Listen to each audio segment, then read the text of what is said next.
Hello, touchdown Lima, the capital city of Peru, where we will be kicking off our South America trip. Peru is the third largest country of South America and houses 13 UNESCO heritage sites. We'll get to know more about it, starting with its capital. From the airport, we took an Uber to our accommodation. We'll be staying here at Casa Porta in Miraflores for a couple of nights. But first, room tour.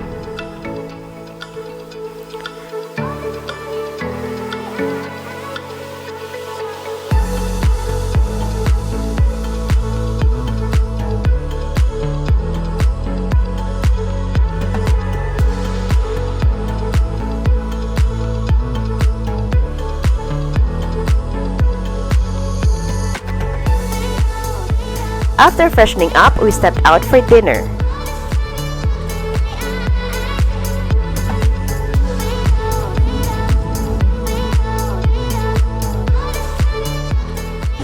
And we ended up in Porta.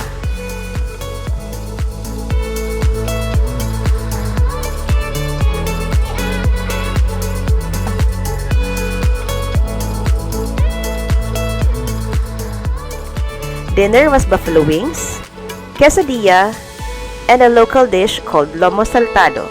For dessert, we tried our luck and headed to Mercado San Martin, which unfortunately was already closed for the day. Since it was a couple of blocks away from our accommodation, we decided to walk and chance upon this panaderia called Chelsea.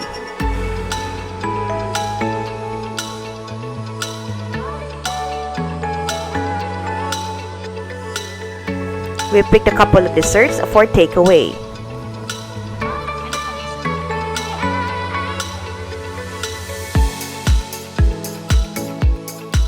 Crema volteada and melojas manjar blanco were great day enders.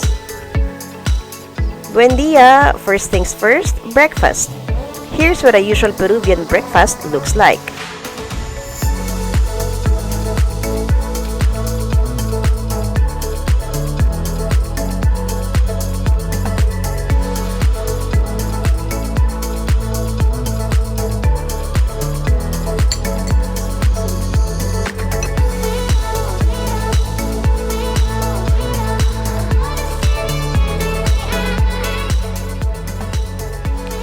Before we explored the city, we had to make sure to buy our tickets for Ica the next day at Cruz del Sur.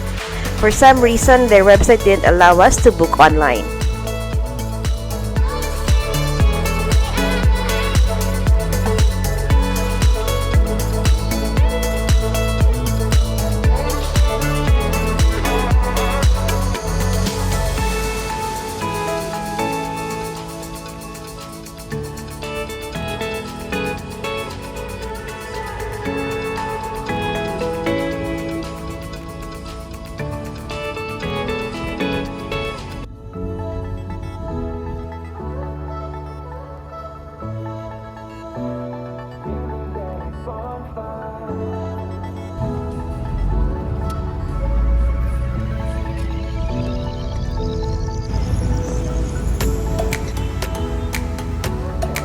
Bus ticket secured, done and dusted.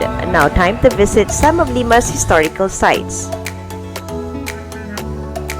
Our destination, Plaza de Armas of Lima, the main public space of Peru's capital.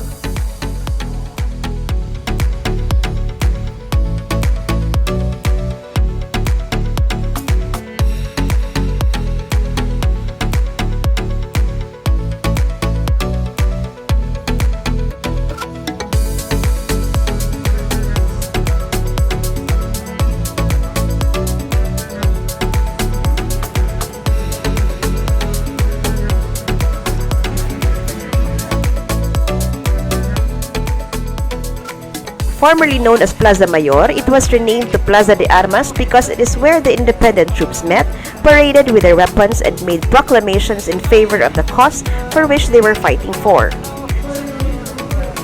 Around Plaza de Armas are some of the most important buildings not only in Lima but in Peru in general.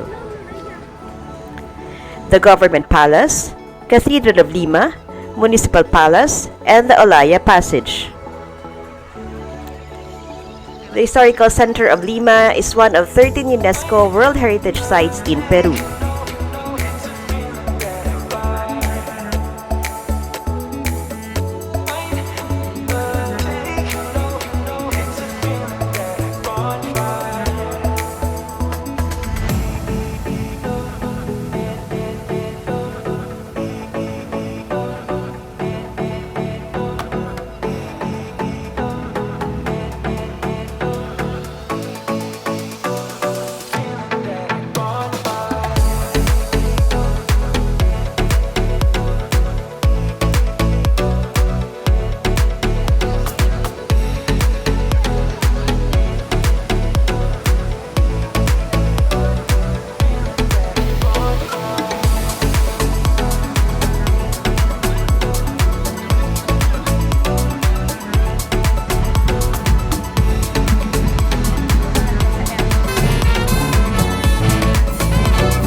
After exploring the streets around Plaza de Armas, our next stop is Lima Public Market. Our mission, to look for fruits that are not available in New Zealand and hoping there's the likes of rambutan and mangosteen.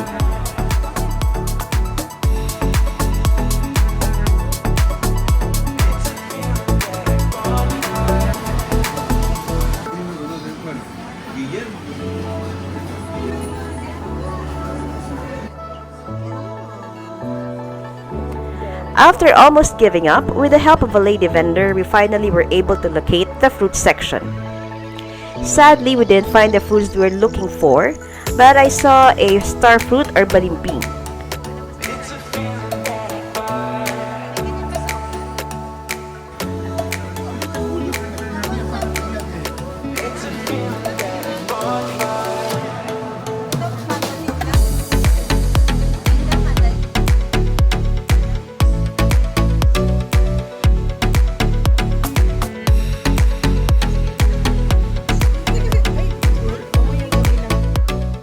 We ended up buying a couple of mangoes.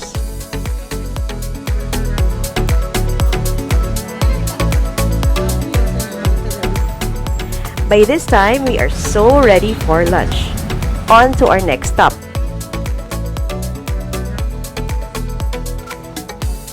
We are now headed to the most popular mall in Lima and Peru, Larcomar.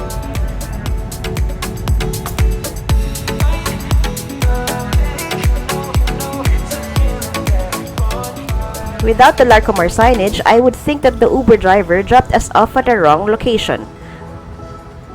At street level, the mall isn't visible. You have to take the stairs down to see the shops and restaurants. Larcomar has a great view of Pacific Ocean, and there are restaurants that offer dining with an awesome view.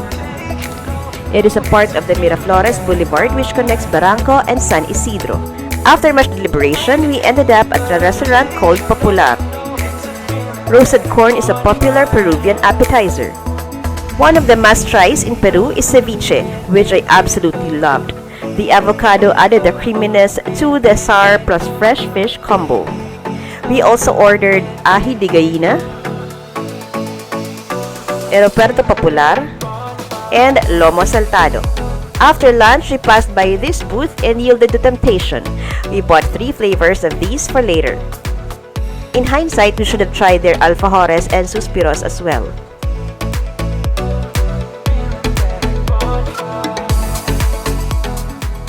And this is the view of the Pacific Ocean.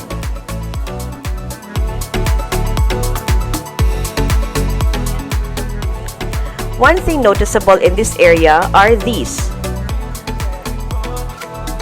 Paragliding in Lima is a way to enjoy the cityscape and appreciate the long beach circuit known as the Costa Verde. Something to consider for adventurous folks and thrill seekers out there, to paraglide from the only South American capital that looks out onto the Pacific Ocean.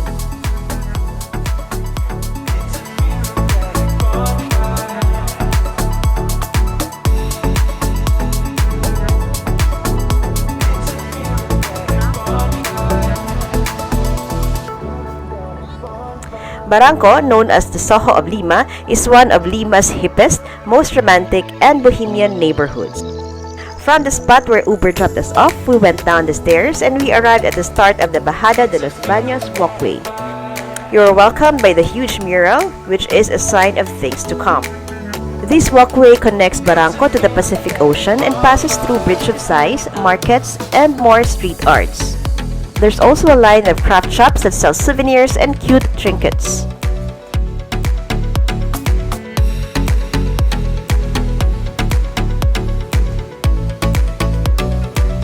We also visited the Jade Rivera World.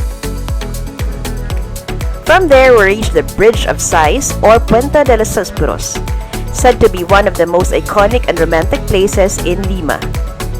Why Bridge of Sighs? During those times, it is said that if you want to be lucky wooing or courting someone, the bridge is the place to be. So it got to be known as a place of amorous sighing. In the 1876 or 1877, this iconic wooden bridge was built to connect both sides of the ravine. Legend has it that first-timers can make a single wish if they cross the 30-meter span without taking a single breath.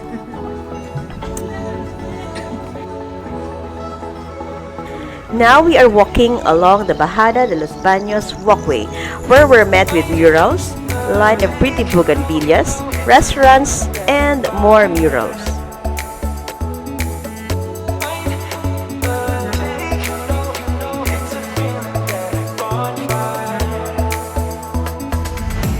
The pathway led us to the Barranco beach and the view of the Pacific Ocean. We decided not to cross anymore and opted to explore the nooks and crannies of this side in search for more artworks and murals. And here are some of what we found.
We continued to explore the area and saw more larger-than-life, thought-provoking murals.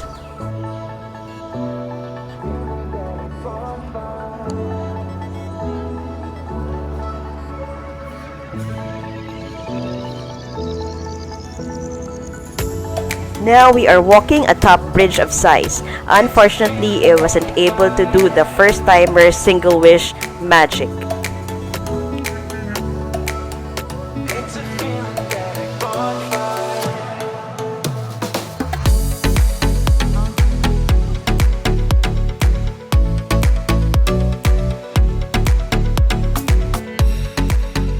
We then went back to the park, then decided to rest our feet and pass the time at, yes, Starbucks.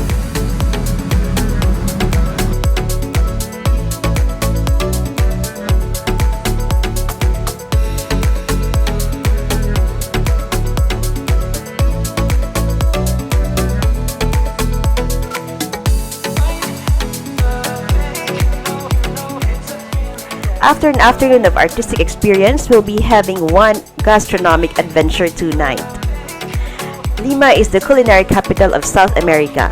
It is also the home of the first placer in the world's 50 best restaurants of 2023. Yes, you heard it right, of the world. Tonight we will be dining at Central of Chef Virgilio Martinez, who was featured at Netflix Chef Table, Volume 3, Episode 6. So you may check that one out. The property, called Casa Tupac, houses Central on the first floor and Calle at the second floor. Within the property is also a large garden, the investigation center called Mater, and their family home.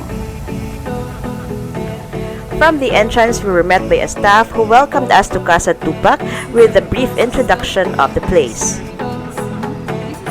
Our first stop upon entering the building is an area featuring the unique and varied ingredients found across the country, including the Andes and the Amazon. So we have potatoes, and this is very nice in the Andes. Exclusively in the Andes.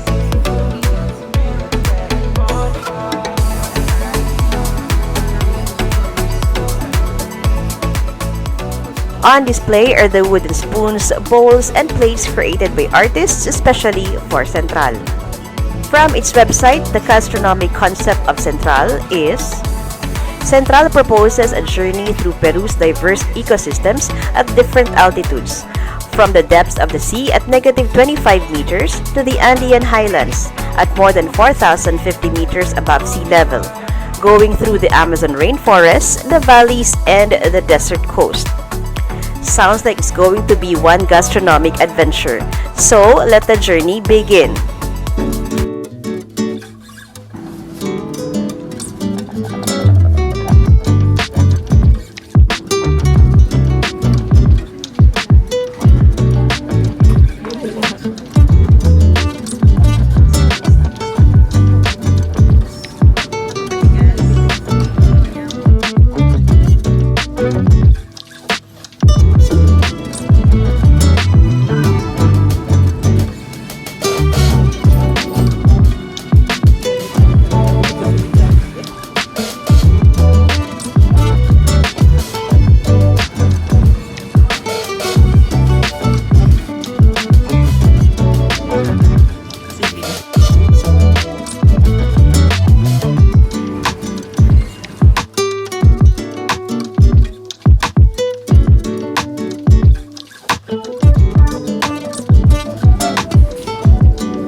Believe it or not, it left us really full that we had to have a cup of tea after. How was it? It was truly an adventure for the palate, an experience, a feast for the senses with its aesthetic, smell, and taste. It will bring you to places, and you know that each dish was well thought of. Central was an awesome way to end our full day at Lima, and tomorrow we'll be heading to Huacachina. Stay tuned, and thank you for watching!